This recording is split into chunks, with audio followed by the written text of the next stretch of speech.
सबसे खुश पक्षी। एक कौवा एक वन में रहा करता था। उसे कोई कष्ट नहीं था और वह अपने जीवन से पूरी तरह संतुष्ट था। एक दिन उड़ते हुए वह एक सरोवर के किनारे पहुंचा। वहां उसने एक उजले सफेद हंस को तैरते हुए देखा। उसे देखकर वह सोचने लगा, यह हंस कितना सौभाग्यशाली है, जो इतना सफेद और सुंदर है। इधर मुझे देखो, मैं कितना काला और बदसूरत हूँ। ये हंस अवश्य इस दुनिया का सबसे खुश पक्षी होगा। वह हंस के पास गया और अपने मन की बात उसे बता दी। सुनकर हंस बोला, नहीं मित्र, वास्तव में ऐसा नहीं है। पहले मैं भी सोचा करता था कि मैं इस दुनिया का सबसे सुंदर पक्षी हूँ, इसलिए बहुत सुखी और खुश था। लेकिन एक दिन मैंने तोते को देखा, जिसके पास 2 रंगों की अनोखी छटा है। उसके बाद से मुझे यकीन है कि वही दुनिया का सबसे सुंदर और खुश पक्षी है। हंस की बात सुनने के बाद कौवा तोते के पास गया और उससे पूछा कि क्या वह दुनिया का सबसे खुश पक्षी है। तोते ने उत्तर दिया, मैं बहुत ही खुशगवार जीवन व्यतीत कर रहा था, जब तक मैंने मोर को नहीं देखा था।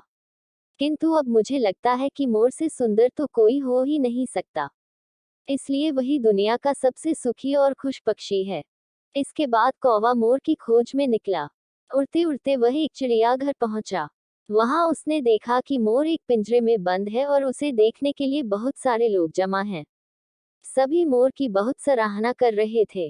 सबके जाने के बाद कौवा मोर के पास गया और उससे बोला, तुम कितने सौभाग्यशाली हो, जो तुम्हारी सुंदरता के कारण हर रोज हजारों लोग तुम्हें देखने आते हैं।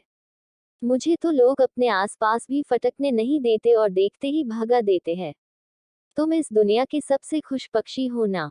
कौवे की बात सुनकर मोर उदास हो गया। वह बोला, मित्र, मुझे भी अपनी सुंदरता पर बड़ा गुमान था। मैं सोचा करता था कि मैं इस दुनिया का क्या, बल्कि इस पूरे ब्रह्मांड का सबसे सुंदर पक्षी हूँ, इसलिए खुश भी बहुत था। लेकिन मेरी यही सुंदरता मेरी शत्रु बन गई है और मैं इस चिड़ियाघर में बंद हूँ। यहाँ आने के बाद, इस पूरे चिड़ियाघर का अच्छी तरह मुआयना करने के बाद मैं इस नतीजे पर पहुंचा हूँ कि कौवा ही एक ऐसा पक्षी है जो यहाँ कैद नहीं है। इसलिए पिछले कुछ दिनों से मैं सोचने लगा हूँ कि काश मैं कौवा होता, तो कम से कम आजादी से बाहर घूम सकता और तब मैं इस दुनिया का सबसे सुखी और खुश पक्षी होता। सीख, हम हमेशा दूसरों को देखकर व्यर्थ ही स्वयं की तुलना उनसे करने लगते हैं और दुखी हो जाते हैं। भगवान ने सबको अलग बनाया है और अलग गुण दिए हैं। हम उसका महत्व नहीं समझते और दुख के चक्र में फंस जाते हैं। इसलिए दूसरों के पास जो है, उसे देखकर जलने की बजाय हमें हमारे पास जो है, उसके साथ खुश रहना सीखना चाहिए। खुशी बाहर ढूंढने से नहीं मिलती, वह तो हमारे अंदर ही छिपी हुई होती है।